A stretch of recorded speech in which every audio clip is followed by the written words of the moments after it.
Ustaz. Sebab saya difahamkan ada juga ada ramai nak bertanya soalan, mungkin silakan tuan. Perkenalkan diri, kita ajukan soalan. Bismillahirrahmanirrahim.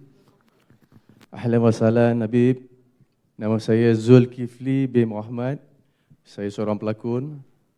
Saya selalu kerap dalam semasa saya dah hijrah ini, apabila saya menerima tawaran lakonan, sebagai seorang pelakon tu dia jujur di dalam lakonannya. Jadi apabila dia ingin menghidupkan suasana watak yang diamanahkan, dia akan berbuat sesungguh-sungguh demi menghidupkan dan amanah yang telah diberikan kepada dia.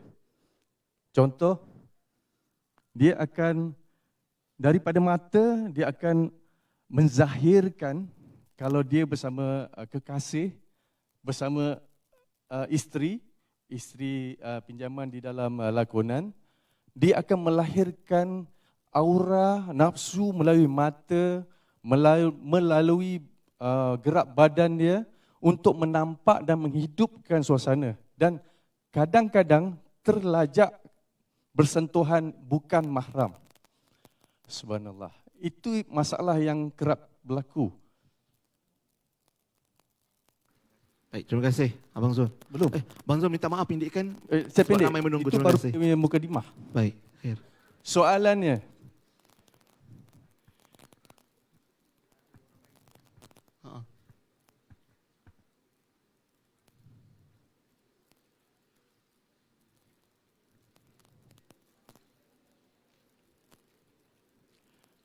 soalannya Habib, jika terjadi kejadian itu, bila dah tersentuh, apakah yang patut saya buat setelah habis kerja untuk kembalikan diri saya istiqamah sebagai seorang yang dah hijrah, insya-Allah. Terima kasih Abang Zul untuk soalannya. أمثل مثل هذا الأمر فماذا ينبغي لي أن أعمل عندما انتهيت من التمثيل يعني بعد ربما لم يسمع المرأة محرم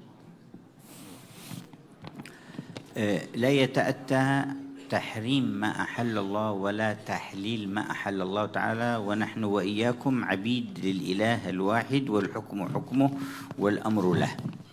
Tidak mungkin kita ini diperbolehkan mengharamkan apa yang Allah halalkan ataupun menghalalkan apa yang Allah haramkan. Kita ini semua adalah hanya hamba kepada Tuhan.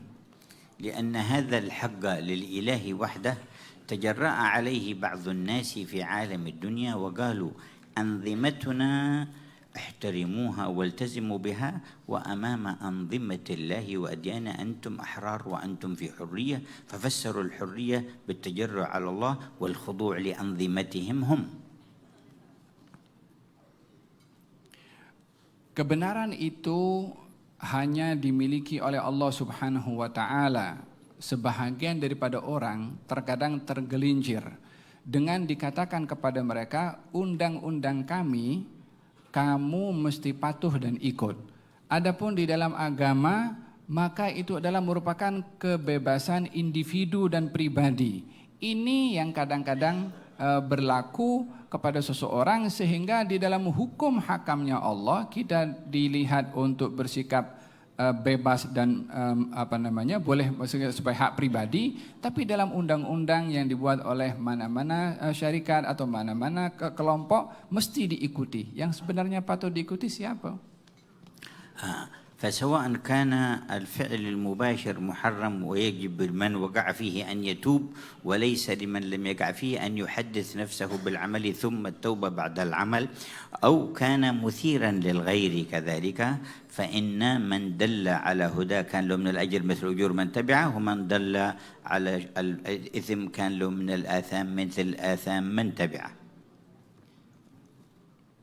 Bukanlah seseorang itu boleh menganggap perbuatan itu mubah kalau itu diharamkan oleh Allah Subhanahu wa taala ataupun berfikir tidak mengapa buat melakukan yang salah lalu setelah itu kita bertaubat untuk daripada perbuatan yang salah, sementara perbuatan salah itu belum dilakukan olehnya, yakni merancang untuk bertobat akan kesilapan yang belum dilakukan olehnya. Maka dalam hal ini tidak boleh berubah perkara yang benar dan tidak boleh berubah perkara yang salah. Dalam hadis dinyatakan barang siapa orang yang menunjukkan kepada kebenaran, maka baginya pahala sama dengan orang yang melakukan kebenaran tersebut. Dan barang siapa yang menunjukkan kepada perbuatan dosa, maka baginya dosa orang yang melakukan dosa itu. فالمطلوب أن تتفنن التفنن القويم السليم في فنك وترتقي إلى مستوى نشر الخير والإغراء بالخير وبالمنافع والمصالح الظاهرة والباطنة.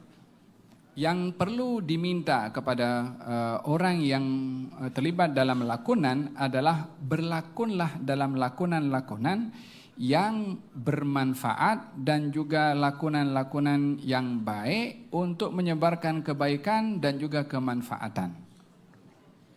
وبعض الذين مثلوا في كثير من التمثيليات بعض الصحابة أو بعض الصالحين أثر ذلك عليهم وعاد بنور في قلوبهم بعد أن قاموا بتمثيل تلك الأدوار.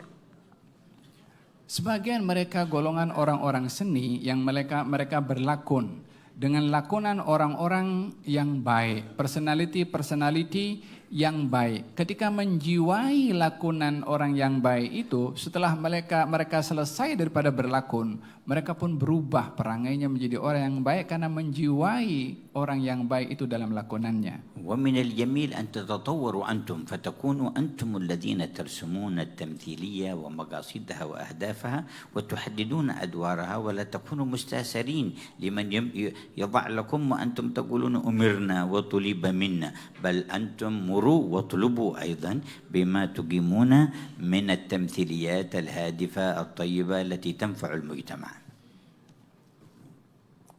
Bahagian daripada sesuatu yang baik dan indah bila kalian golongan seni justru yang mencipta melalui kesenian-kesenian yang ada pada diri kalian hal-hal yang boleh diambil manfaatnya dan juga kebaikannya.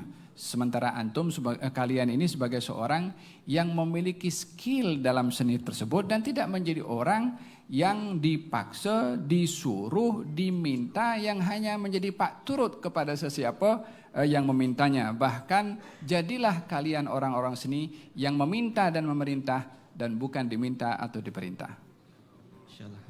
وكما أن كثيرا في العالم يخرجون إلى ما يسمى بالطب البديل اقتناعا منهم بأن في ذلك الطب فوائد أكثر فنحب أيضا أن تقيموا أنتم في عالم الخلق التمثيل البديل والغناء البديل وأنواع الفن البديل من سيء إلى حسن ومن حسن إلى أحسن. Seperti mana kita mendengar akhir-akhir ini tentang perubatan alternatif. Dan dikatakan perubatan alternatif ini lebih selamat bagi orang yang mahu mengambil langkah perubatan tersebut. Maka demikian juga di dalam dunia seni, jadikanlah ada kesenian alternatif, lakonan alternatif. Yang baik, yang tidak baik diubah menjadi baik. Yang sudah baik jadikannya dia lebih baik. شغلوا أفكاركم في كيفية الوصول إلى ذلك وييسر الله لكم.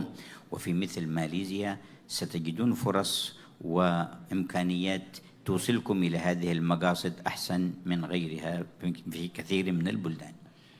Sibukkanlah fikiran kamu semua untuk berfikir kepada apa yang saya jelaskan tadi. Sesungguhnya kamu semua yang berada di Malaysia ini terbuka untuk kamu banyak kemudahan untuk melakukan perubahan ke arah yang lebih baik. InsyaAllah. Jazakumullah Siri.